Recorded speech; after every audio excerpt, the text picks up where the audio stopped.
Hi, this is Hot Mic and I'm Nidhi Razdan.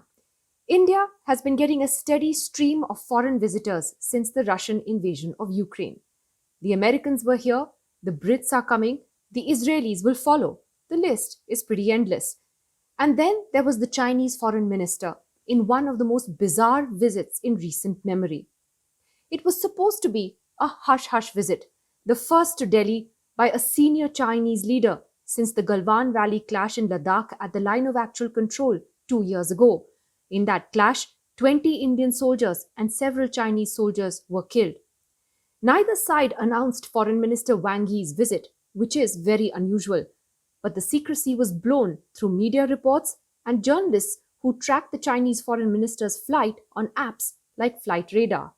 Over the last 2 years, China and India have held 15 rounds of talks at the military level, but they have had little success. China has brazenly transgressed into Indian territory and continues to occupy parts of it. There has been only some disengagement, but today also around 50,000 troops are amassed on either side of the LAC even now. On the eve of his India trip, New Delhi strongly rebuked Wang Yi for comments that he also made on Kashmir while attending a meeting of the Organization of Islamic Conference in Islamabad. In an unusually strong statement, India even said that it refrains from making public comments about China's internal matters. But Wang Yi flew to New Delhi anyway, and it begged the question, why? If China was serious in creating an enabling environment for better ties with India, these provocative statements wouldn't have been made in the first place. More importantly, they should have come with a serious proposal to disengage their troops at the border, but they didn't. India had already made it clear, only days earlier, that it cannot be business as usual with Beijing until the status quo is restored at the border. In fact, that message was strongly reiterated by the Prime Minister in his virtual summit with the Australian PM. So why then did Wang come to India, and why did New Delhi host him? One major reason is the BRICS summit, which China is planning to host in person later this year. BRICS countries are Brazil, Russia, India, China, and South Africa.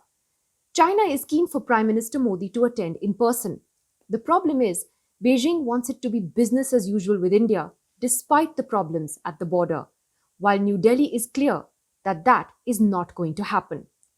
Just see the Chinese statement after Wang Yi's talks with Foreign Minister Jaishankar in Delhi. They said, China and India should adhere to a long-term vision, win-win thinking, and a cooperation attitude.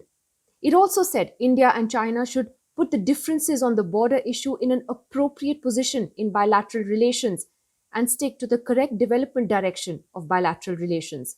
In other words, forget what we've done at the border, let's just move on and talk about trade, meet, and do all the normal stuff. Now that's where New Delhi has put its foot down and snubbed China. Foreign Minister Jaishankar told the media that, is our relationship normal today? My answer to you is no, it's not. And it cannot be normal if the situation in the border areas is abnormal. And surely the presence of a large number of troops there in contravention of agreements is abnormality. As things stand, it would be difficult for the Prime Minister to attend the BRICS summit and meet President Xi Jinping in person. The last time they met face-to-face was in November 2019 for the BRICS summit in Brazil. Only a month before that, Xi had come to India for an informal summit. Indian officials believe that if China is so keen for Modi to visit, they will resolve the border issue before that. They did it in Doklam just before the BRICS summit in Xiamen in 2017. Russia's war in Ukraine and the new geopolitical dynamics it has thrown up are also a factor. Superficially, India and China are on the same page when it comes to Russia, but for different reasons. India is heavily dependent on Russian weapons, which it ironically needs to defend against China. China, on the other hand, has described its friendship with Russia as one that has no limits. And for that, Beijing is facing the ire of the West, especially the United States, which is why it may be trying to find common cause with India. For New Delhi, though, the bottom line is clear. The biggest threat in the neighborhood comes from China, and there is a long road to building even some trust again.